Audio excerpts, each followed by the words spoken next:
अस्सलाम वालेकुम dear students आज का हमारा टॉपिक है लेवल्स ऑफ ऑर्गेनाइजेशन।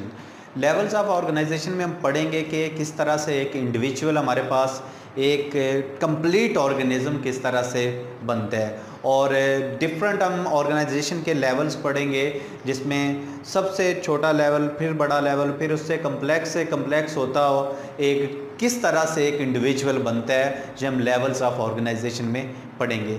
लेकिन उससे पहले हमने देखना है कि एक लिविंग ऑर्गेनिज्म बनता कैसे है, कौन कौन से ऐसे एलिमेंट्स हैं, कौन कौन सी ऐसी चीज़ें हैं जो एक लिविंग ऑर्गेनिज्म के अंदर लाजमी तौर पर पाई जाती हैं। तो आइए देखते हैं।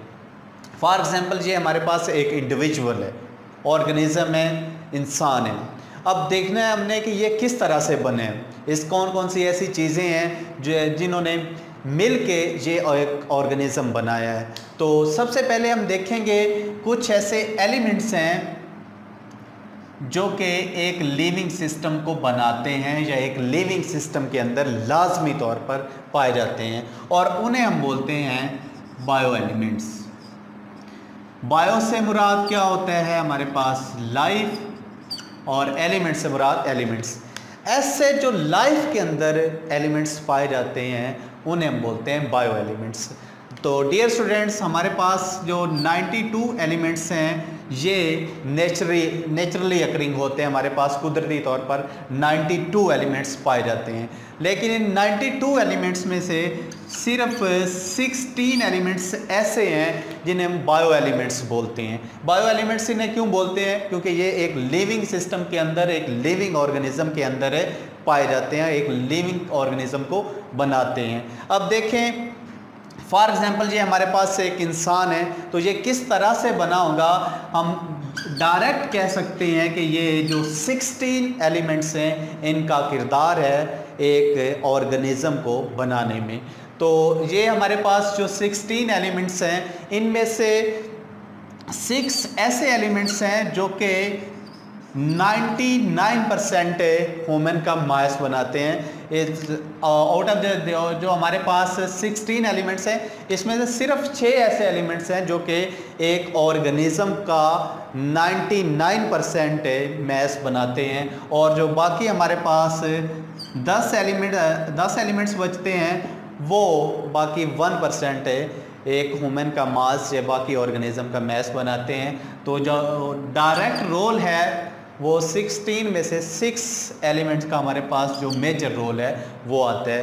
तो एक ऑर्गेनिज्म किस तरह से बनता है वो आज हमने एक आपको आइडिया देना है कि किस तरह से एक इंडिविजुअल, एक ऑर्गेनिज्म हमारे पास बनता है।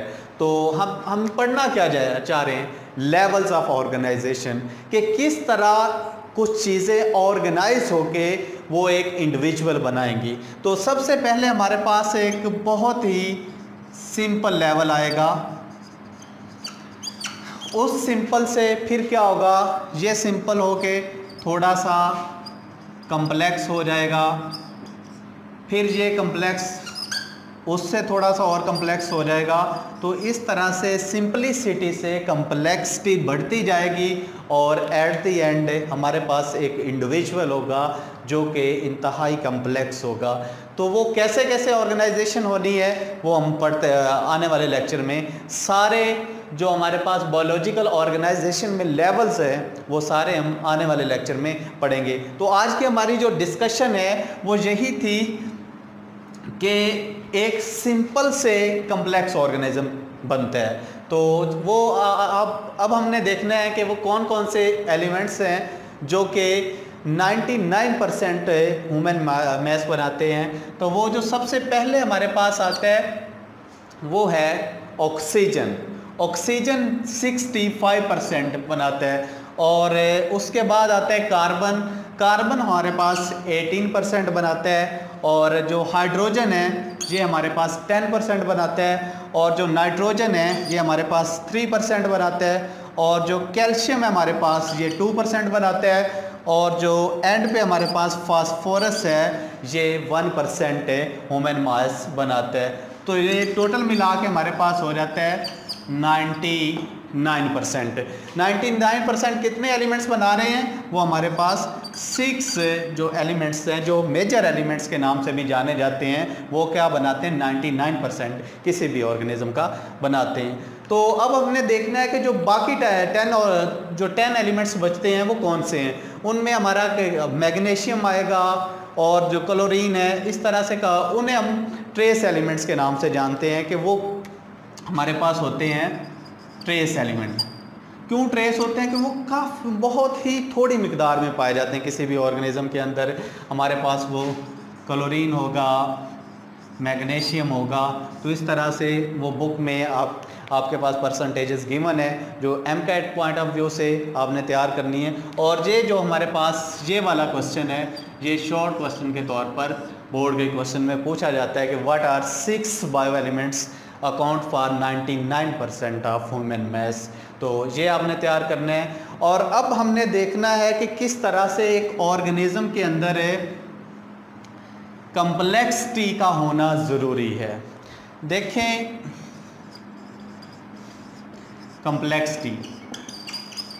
कंप्लेक्सिटी को हम डायरेक्टली प्रोपोर्शनल बोल सकते हैं फंक्शनैलिटी के। Complexity is directly proportional to the functionality. एक ऑर्गेनिज्म जितना कम्प्लेक्स होगा उतनी उसकी फंक्शनैलिटी बढ़ जाती है। तो इसलिए हम एक सिंपल लेवल से स्टार्ट होंगे और एक कम्प्लेक्स लेवल की तरफ जाएंगे और हमारे पास एक कम्प्लेक्स इंडिविजुअल बनेगा, जो कि आने वाले लेक्चर में आपको बता दिया जाएगा। तो अब हमने देखना है जो एक तो किसी भी ऑर्गेनिज्म के अंदर जो कम्प्लेक्सिटी होती है उसका क्या रोल है कि वो जितना एक ऑर्गेनिज्म कम्प्लेक्स होता है उतनी उसकी फंक्शनैलिटी, उसके काम करने की सलाहियत ज़्यादा होती है। तो अगला जी हमारा है रेगुलेटरी मैकेनिज्म।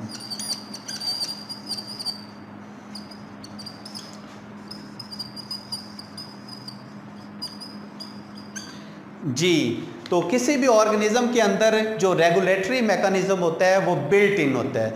बिल्ट इन में मतलब जो हमारे पास रेगुलेटरी मैकेनिज्म है वो क्या है? वो बिल्ट इन है। बिल्ट इन का मतलब है बाय गॉड गिवन है। वो ऑलरेडी किसी भी ऑर्गेनिज्म के अंदर खुदा ताला ने बनाया होता है, वो खुदा की तरफ से पहले मौजूद होता है।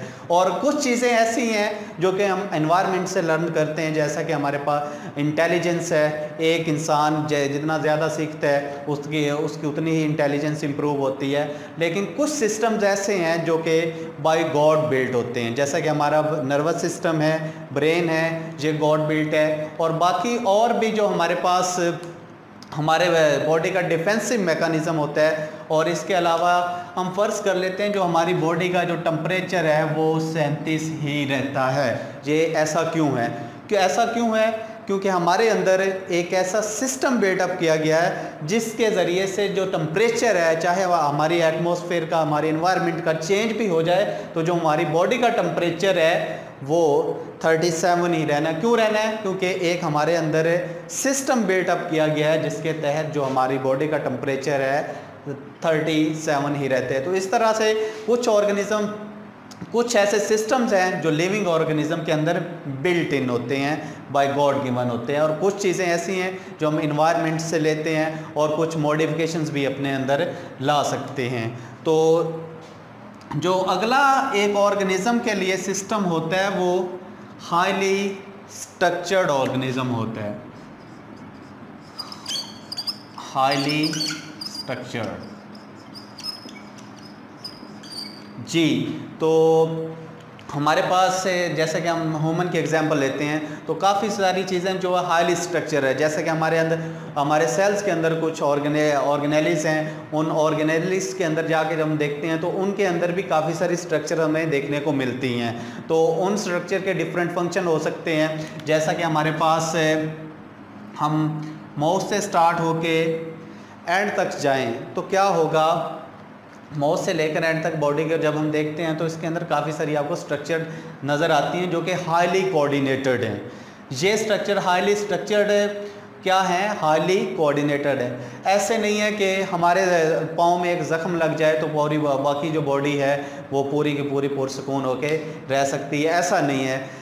और या हमारी आंख में कुछ चुभन फील हो तो पूरी बॉडी सुकून से रह सकती है, ऐसा नहीं है। ये हाईली स्ट्रक्चर्ड है प्लस हाईली कोऑर्डिनेटेड है। एक ऑर्गेनिज्म, सबसे पहले हमने पढ़ा है कि हमारे पास जो इसकी कम्प्लेक्सिटी है उसका होना ज़रूरी है, क्योंकि जितनी कम्प्लेक्सिटी होगी उसके अंदर उतनी ही फंक्शनैलिटी होगी। तो उसके बाद जो हाईली स्ट्रक्चर्ड ऑर्गेनिजम्स हैं क्यों होते हैं, क्योंकि जो जितनी भी स्ट्रक्चर्ड हैं ये आपस के साथ क्या होती हैं, कोऑर्डिनेटेड होती हैं, एक राबते में होती हैं। तो स्टूडेंट्स आज के लिए इतना ही था। आपने क्या करना है, लेवल्स ऑफ ऑर्गेनाइजेशन के से पहले किस तरह से एक इंडिविजुअल बनता है, कौन कौन से ऐसे एलिमेंट्स हैं जो उसकी फॉर्मेशन में इन्वॉल्व होते हैं, जैसा कि मैंने बताया ऑक्सीजन है, कार्बन, हाइड्रोजन वगैरह, ये सारे एलिमेंट्स आपने परसेंटेज वाइज याद करने हैं। उसके अलावा जो इसका हाईली स्ट्रक्चर्ड होना क्यों ज़रूरी है, हाईली कोऑर्डिनेटेड होना क्यों ज़रूरी है, और उसके अंदर कम्प्लेक्सिटी का होना क्यों ज़रूरी है, ये सारी बातें मैंने आपको बता दी हैं। तो आने वाले लेक्चर में हम डिफरेंट जो हमारे पास सिंपल से कम्प्लेक्स लेवल्स ऑफ ऑर्गेनाइजेशन है ये सारे हम पढ़ेंगे। अल्लाह हाफिज़।